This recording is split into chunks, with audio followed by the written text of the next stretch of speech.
జై జనసేన గోపాలకృష్ణ లాగ్స్కి స్వాగతం. ఈరోజు టాపిక్ ఓటు హక్కు, రెండోది మన తెలుగు జాతి గురించి. కంటెంట్లోకి వెళ్లే ముందు ఒకసారి ఈ వీడియోని మధ్యలో స్కిప్ చేయకుండా చివరి వరకు చూడండి. చివరి వరకు చూస్తే కంటెంట్ మీకు అర్థమవుతుంది. నచ్చితే లైక్ చేయండి, నచ్చకపోతే డిస్లైక్ చేయండి. లైక్ మాత్రం చేయండి, షేర్ చేయండి. ఈ కంటెంట్ మీద మీ అభిప్రాయాన్ని నిర్మోహమాటంగా కామెంట్ చేయండి. సబ్స్క్రైబ్ చేసుకొని వారుంటే సబ్స్క్రైబ్ చేసుకోండి. Thank you. ఇక కంటెంట్లోకి వెళ్దాం.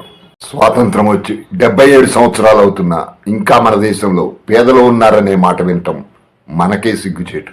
ప్రభుత్వాలు వస్తున్నాయి, పోతున్నాయి, కానీ సామాన్యుడికి అవసరమైన కనీస అవసరాలు తీర్చలేకపోతున్నాయి. సంక్షేమ పథకాలు ఇస్తున్నామని చెబుతున్నా అవి సామాన్యుడి వరకు చేరుతున్నాయంటే సందేహమే. ప్రతి సంవత్సరం రాష్ట్రంలో కొన్ని లక్షల పక్కా గృహాలు పేదలకు ఇళ్లు కట్టిస్తున్నామని ప్రతి ప్రభుత్వం చెబుతుంది. మరి అన్ని లక్షల ఇళ్లు పేదలకు కట్టిస్తుంటే ఇళ్లు లేని పేదలు ఇంకా ఉన్నారంటే ఏమని అర్థం చేసుకోవాలి? అంటే ఇక్కడ నాయకులు పేదలకు కాకుండా వారి అనుచరులకు పథకాలు కట్టబెట్టడం వల్లే పేదలు ఇంకా పేదలుగానే మిగిలిపోతున్నారు. ఓటు వేయటం అంటే రాజ్యాంగం ప్రకారం ఏర్పాటయ్యే ప్రభుత్వ వ్యవస్థ ఏ విధంగా ఉండాలో నిర్ణయించుకునే అధికారం.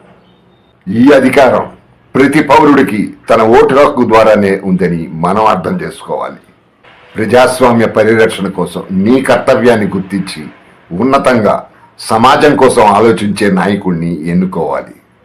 ఓటు హక్కు పరిపాలనా విధానానికి ఆయుధం లాంటిది.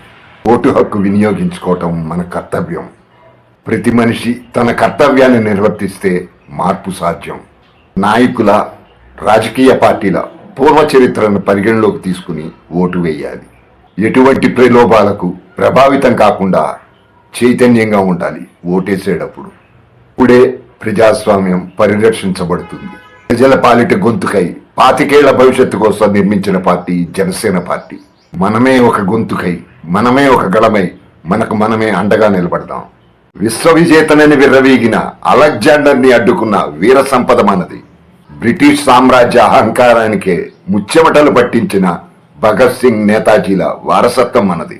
అస్తమించని సామ్రాజ్యాన్ని సత్యాహింసలనే ఊతకర్రలతో ఎదుర్కొన్న ధైర్యం మనది. ఫిరంగులను తుపాకులతో కొట్టాలన్న అల్లూరి తెగువ మనది. తుపాకులతో గుండెకు గురి పెడితే దమ్ముంటే కాల్చమని రొమ్ము చూపిన టంగుటూరి పొలికేక మనది. ఇల్లు ఊరూరా పోరుబాట పట్టిన తెలంగాణ రైతాంగ సాయుధ పోరాట పటిమ మనది. అంటి వీరత్వం ఉన్న మన తెలుగు జాతి ఇప్పుడు ఎలా ఉంది?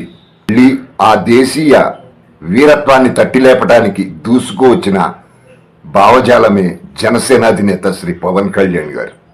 ఈ వీరత్వం వల్ల ఎవరికైనా ఎవరినైనా ప్రశ్నించే ధైర్యం వస్తుంది. తెలుగు జాతి ప్రజలు బీరులు కాక ధీరులు కావాలంటే మనం జీవిస్తున్న ఈ కాలంలో మన ముందు సజీవంగా నిలిచిన కళ్యాణ్ గారి భావజాలాన్ని, ప్రసంగాలను చదవటం, వినటం, వినిపించటం చాలా అవసరం. చివరిగా ఒక మాట. ప్రస్తుతం మనందరి లక్ష్యం ఆంధ్రప్రదేశ్లో ఉన్న సైకో నియంత పాలన పోయి ప్రజాపాలన వచ్చేందుకు మనందరం కృషి చేయాలి. జై జనసేన, జై పవన్ కళ్యాణ్, జై హింద్.